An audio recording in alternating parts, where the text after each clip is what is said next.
তাপস রায় গত শতাব্দীর ৮-এর দশক থেকে বঙ্গ রাজনীতির পরিচিত মুখ। তখন তিনি ছাত্র আন্দোলনে, পরে যুব কংগ্রেসে, পরবর্তীকালে হয়েছিলেন কলকাতা পুরসভার কাউন্সিলর। তারপরে ১৯৯৬ সালে উত্তর কলকাতার বিদ্যাসাগর কেন্দ্র থেকে কংগ্রেসের টিকিটে জিতে প্রথম বিধানসভায় পা। ২০০১ সাল থেকে তিনি তৃণমূলের বিধায়ক। খাতায় কলমে তাপস রায়ের আগেও দল বদল করলেও সেটাকে ঠিক দল বদল বলা যায় না, কারণ কংগ্রেস ভেঙেই জন্ম তৃণমূল কংগ্রেসের। সেদিক থেকে দেখলে ৪ দশকের রাজনীতিক জীবনে এই প্রথম দলবদল করলেন তাপস রায়। নিশানা করলেন শাহজাহান শেখ, শিবু হাজরা, উত্তম সর্দারের সরকারকে। বাংলার বুকে যে অরাজক পরিস্থিতি, একটি সরকার, যে সরকার শেখ শাহজাহানদের সরকার, উত্তম সর্দারের সরকার, জয় হাজরাদের সরকার, শিবু হাজরাদের সরকার। অনেক আগেই তিনি বলেছিলেন রাজনীতি ছাড়ার কথা, কিন্তু ছাড়লেন না রাজনীতি। স্পষ্ট করলেন নবান্ন থেকে তৃণমূল সরকারকে উৎখাত করাই তার লক্ষ্য। সরব হলেন তৃণমূলের অপশাসনের বিরুদ্ধে।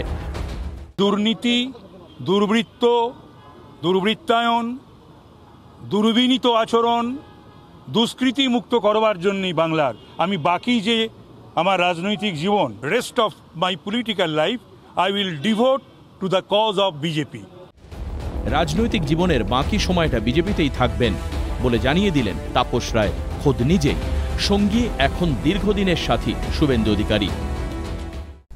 বরানগর থেকে মধ্য কলকাতা ভারতীয় জনতা পার্টির বর্তমান নেতৃত্ব, মন্ডল থেকে জেলার নেতৃত্ব, তারা কিন্তু গিয়ে আমাকে এবং সুকান্ত বাবুর কাছে গিয়ে তাপসদাকে যুক্ত করার প্রয়োজনীয়তা আছে, আমরা একটা নেতা চাই, অভিভাবক চাই, আমাদের একজন মানে অত্যন্ত বলিষ্ঠ মানুষ চাই। এই প্রস্তাবটা এখানে যারা উপস্থিত আছে, তমগ্ন ভাই, আমাদের সজল ঘোষ, কিষান জাহার, মীনা দেবীরা, এরা আমাদের কাছে এই প্রস্তাবটা দিয়েছে। স্পষ্ট, তাপস রায় এবং বিজেপি পরস্পরের রাজনৈতিক পরিপূরক।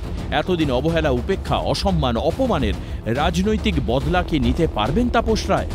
নজরে ভোট ২৪, নজরে উত্তর কলকাতা। ক্যালকাটা নিউজ।